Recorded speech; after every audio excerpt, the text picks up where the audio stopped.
She handed me a check for $700,000, folded like a clean secret, and slid it across a table crowded with tiny desserts and plastic rattle favors. Then she looked at me as if I were a stain on her wedding china and said, "You have 24 hours to be gone." That was Eleanor Mitchell. That was the day my life split in two, publicly humiliated, privately reconfigured, at a baby shower for the woman my husband was kissing in front of friends. The room smelled of champagne and white roses. Someone laughed at a comment about how the twins would carry the family name. Derek stood beside Amber, his hand at the small of her back, smiling as if he hadn't just handed me divorce paperwork 2 minutes before. Eleanor's eyes were cold, like a photograph hung in frost. She clinked her glass, toasted to new airs, and handed me the envelope. Inside, the check, the stamped papers, and a polite but absolute timetable. Leave Texas within 24 hours.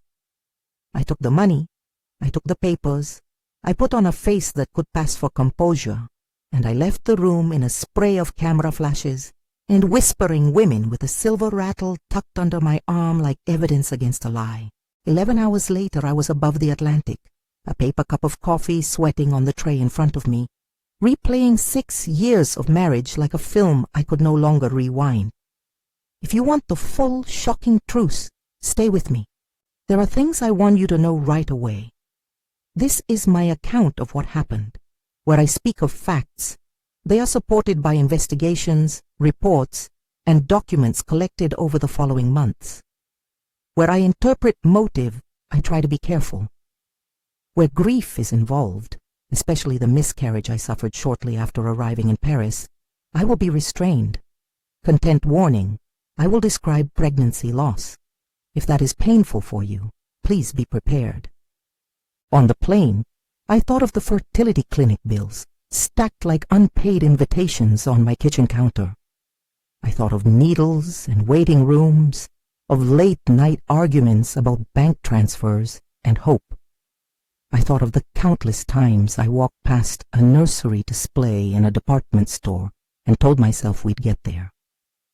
I thought of Eleanor's thin, dismissive remarks about my family prospects, how she liked to say lineage was everything, how she valued bloodlines like currency. I thought of Derek's way of looking at me when he thought I wasn't watching, the small, absent look of someone already half gone. I was 8 weeks pregnant when they handed me the papers. 3 days after arriving in Paris, I lost that pregnancy. The loss landed on me quietly, a private implosion. I sat on the floor of my temporary apartment with a manila folder in my lap and the sound of rain against the window, and thought about everything I had been told my life would and would not be. I did not tell the Mitchells. I could not have imagined how relevant that loss would become to the fight that followed. Paris gave me space. I rented a small flat with creaky floors and a view of a courtyard where a cafe put out tiny tables in the morning. I buried myself in the day-to-day, opening a bank account, learning to take shorter showers, applying for work that gave me something else to measure besides grief. I began therapy with Dr.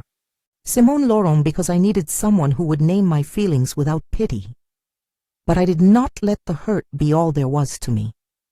Quietly, I began to plan. My cousin Patty, Patricia Reynolds, was a family attorney in Dallas. She called 2 days after I left, her voice all business and low exasperation. "Don't sign anything else," she said, "and don't delete messages. Hold everything. You don't have to respond to them." She did more than advise. Patty put together a small team. She called Marcus Webb, a private investigator based in Houston who had worked with our family before on a probate matter. Marcus had a habit of speaking in exactitudes like receipts, names, times, places. Within a week, Patty and Marcus had agreed to start a discreet inquiry. We were careful about words. We were careful about legality. Patty handled the legal channels. Marcus chased the trails that money and vanity and bad timing leave behind. Marcus's first reports were the kind of thing that unspooled in a scatter of receipts and pixelated photos. He found matchbooks from a hotel with dates that overlapped Amber's appearances at Mitchell events. He turned up a string of charity gala guest lists showing Amber's name beside Victor Chin's on several occasions. They found emails along the edges, innocuous, between accounts used by the Mitchell family office that referenced a plan and a cover. None of it felt like a single slam-dunk moment. It felt like a map you could follow if you were patient. Patty moved along legal lines. She arranged for a paternity comparison to be done in a way that would hold up samples collected and processed through reputable labs with chain-of-custody documentation. She secured access to hospital records and birth certificates where she could, and she advised me on how to collect and preserve the evidence we already had. Texts, voicemails, receipts, the check Eleanor had given me. A folder began to fill on my coffee table. Printed emails, hotel confirmations, photographs of Amber with people from the Mitchell circle, who in retrospect should have been lights on a runway pointing to something they were trying to hide. Months passed. Life in Paris was its own small, relentless curriculum. Language classes, long walks, an internship that didn't pay, but gave me something to sink my teeth into. I kept the folder in a locked drawer. At night I read Marcus's updates like serialized evidence. Amber Lawson, no permanent address on file. Multiple small dollar transfers to her account from Mitchell events. See attached. Victor Chin's name appears on a hotel ledger for October, same hotel Amber used for gala night. Each report tightened a noose made of paperwork. 3 weeks after I landed in Paris, Marcus sent a message that made the room tilt. "Patty got a hit," he wrote. "Victor Chin is on a receipt at the Love Grove Hotel the night of the Mitchell chairman's dinner. Credit card used. Phone records show contact." I read that line twice. My hands felt like they belonged to someone else. For years, the Mitchells had presented the idea of lineage as a sacred thing. The Mitchell Trust, Patty explained quietly over a long phone call, had conditions. The wealth, the legacy, the titles.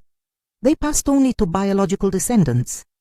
Eleanor's behavior suddenly had a different light to it. If the heirs were not blood Mitchells, the family fortune, the social standing, the whole edifice Eleanor cherished could slip through her fingers. When the lab results arrived, the envelope felt heavier than any piece of paper should. The report was clinical and infuriating in its calmness. Paternity comparison completed. Sample from child compared with sample from Victor Chin. Results indicate genetic father is Victor Chin. The language was careful. The lab report used words like confirms and consistent with. I read it, then read it again. I sat down. The apartment hummed with distant traffic and the far-off clink of dishes. That night, I did not sleep. I went back to the folder on my coffee table and spread every paper out like a scatter of evidence in a detective novel. The check Eleanor gave me, the baby shower invoice, Marcus's reports, the lab report, credit card references, and a draft email Marcus had uncovered with the subject line, "Trust Concern, Heirs." It became clear, according to the documents we had, that Amber Lawson was not the random mistress who had wandered into the Mitchell orbit by chance. Marcus's investigation showed patterns of behavior. Amber had targeted wealthy families before, records indicated, and had a talent for inserting herself into social circles where money and deferment could be converted into opportunity. Victor Chin's involvement explained the paternity result, but it also opened a deeper question. Did Eleanor know? Documents suggested she might. We found transfers, small at first, then larger, moving between accounts tied to the Mitchell family office and payment endpoints connected to Amber. We found an email trail in which the phrase, "safeguard the trust," appeared. We found a note, oddly formal, that read like a reminder. Make sure heirs are legitimate for lineal succession. None of these items on their own proved an intent to deceive, but stacked together they indicated knowledge and orchestration. At that moment something shifted in me.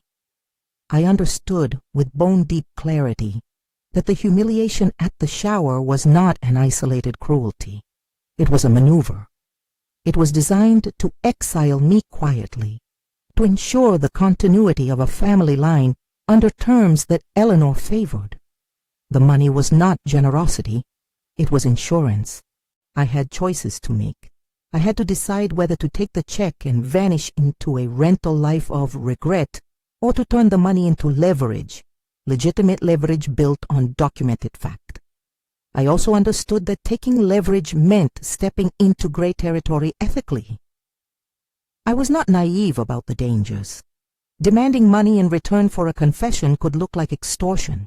It could be ugly, and it could be legally fraught. Patty made me sit with that.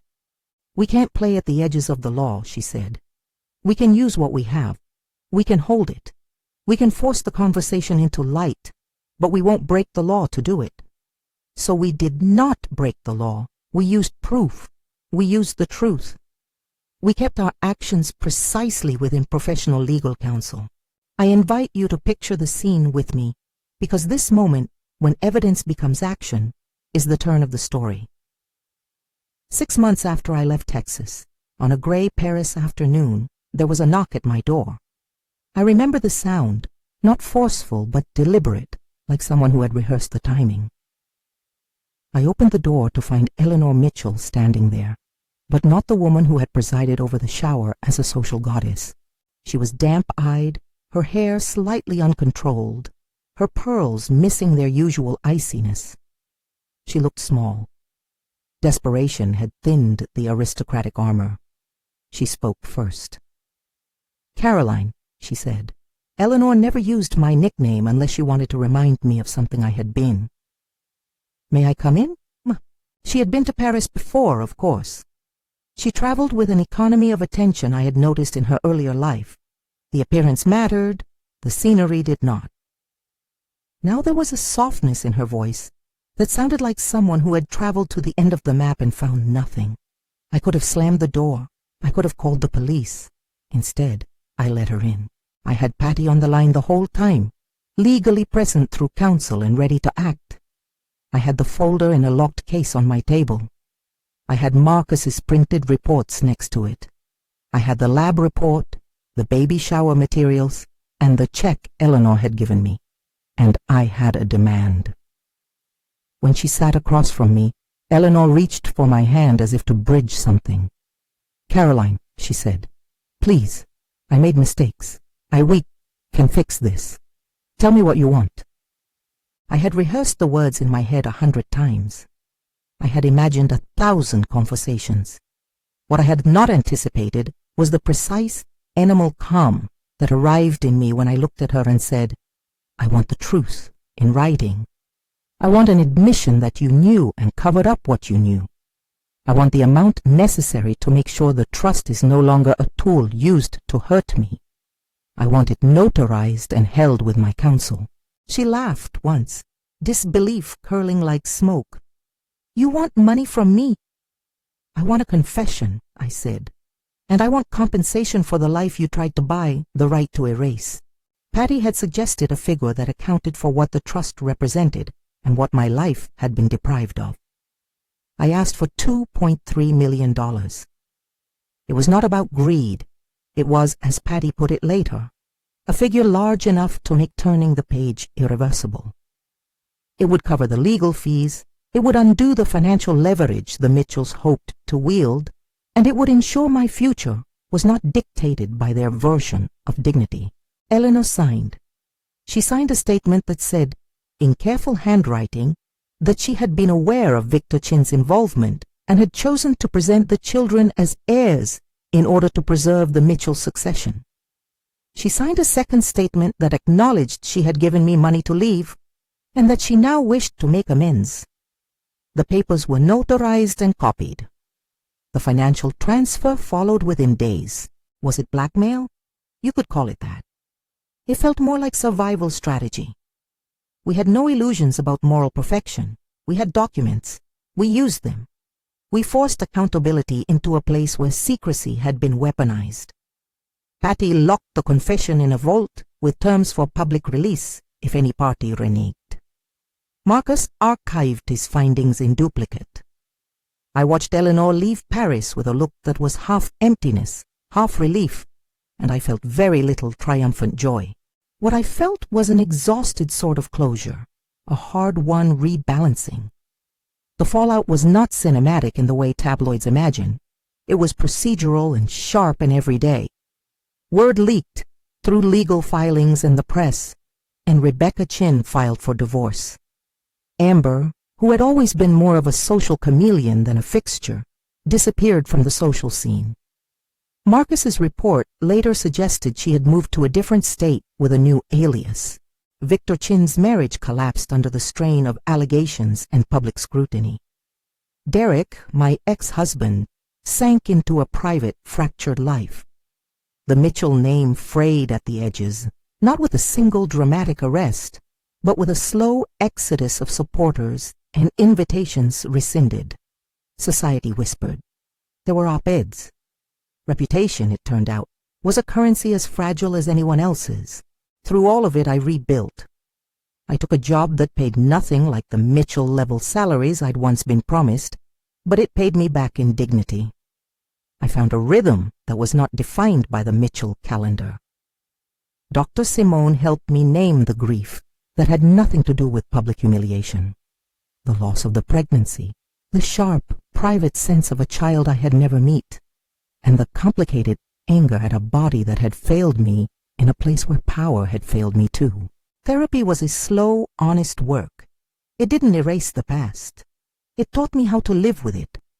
There is a sentence I want to share about the ethical complexity of what we did. We used documents and lawful procedures to extract a confession and a settlement. We forced accountability into the light where secrecy had reigned. I do not celebrate the humiliation of anyone. I do not delight in forcing someone to sign a document that unmasks them, but I also cannot pretend that Eleanor's maneuver at the shower was a harmless social decree. She sought to erase me with a check and a timetable because her idea of lineage was more important than another woman's life. I chose to resist that erasure. I used evidence, counsel, and quiet strategy. That is the truth. It is morally complicated, and it worked. Months passed, and then a year. Life in Paris smoothed into something ordinary and small and true. Morning coffee at a counter where the barista knew my name, work that asked for steady hours and honest effort, friends who asked me how I was and meant it. Once, on a late afternoon in spring, I found a letter in the mail with Eleanor's handwriting on the envelope. The letter was brief. "Caroline," it read, "I am sorry. I have done things I thought were necessary, and I now see the cost. I am trying to learn what it means to be forgiven. If there is anything I can do to help, name it." There is much I could say about that letter. I could say that forgiveness is not a light switch. I could say I do not owe Eleanor the emotional labor of carrying her regret. I can also say that people who hold power sometimes experience a different kind of loneliness when that power recedes. Her letter did not undo anything. It did not make the miscarriage less painful. It did not reconstruct the years of disappointment, but it was a human thing. An aged woman reaching out after having wielded control. I kept the confession in Patty's vault. I have a key and a file number and the knowledge that the truth exists in a place where it can be called to account. Some days I think about releasing it publicly. Other days I am satisfied that the mere existence of that document, filed and notarized with Marcus's corroboration, was enough to change the course of several lives.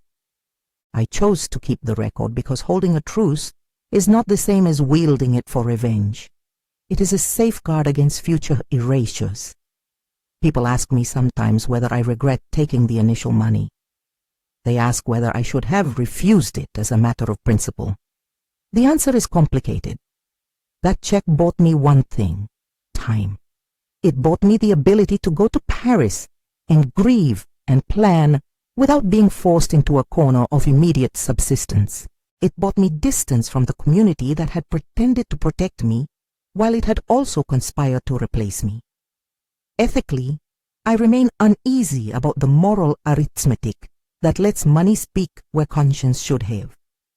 Practically, I turned that check into leverage aligned with legal counsel and a plan to expose a truth that mattered beyond my personal humiliation. If there is one image I return to again and again, it is the silver rattle from that shower. It sits in a drawer in my flat, not because I treasure it, but because it is a small domestic artifact that marks a day when public theater attempted to rewrite my life. The rattle is quiet now. It is heavy with the history it witnessed. When I walk past it, I remember the coldness of Eleanor's eyes and the solidity of the folder on my table. And I remember, more than anything, how evidence can be a kind of rescue. The scandal did not end with a criminal indictment. It ended with ruptures, divorces, reputations taxed, quiet panics in parlor rooms. Amber's pattern, as Marcus uncovered, suggested a professional con artist who had found a family that valued blood above everything. Victor's paternity was confirmed by science. The Mitchell Trust had been protected by secrecy, and secrecy was the tool Eleanor used. When the veil lifted, the succession question became moot in the private conversations of trustees and lawyers. I do not claim to have delivered poetic justice. I claim only that we forced a reckoning. I also want to say something about the people who helped me, Patty and Marcus and Dr. Simone. Patty, practical and unromantic, who told me the words I needed to hear and collected evidence as if it were a legal bouquet. Marcus, who sent me photos at 2 in the morning and explained each one like a note on a score. And Dr. Simone, who sat with me while I shook and taught me how to name my losses. They helped me turn a wound into a map. There were costs. The most intimate cost was the pregnancy I lost. It remains a quiet ache that has nothing to do with public scandal. It belongs to me, to the possibility I mourned and to a life that didn't get to be. I honor that part of the story because it mattered more to me than the headlines. Loss is not a tool for narrative momentum.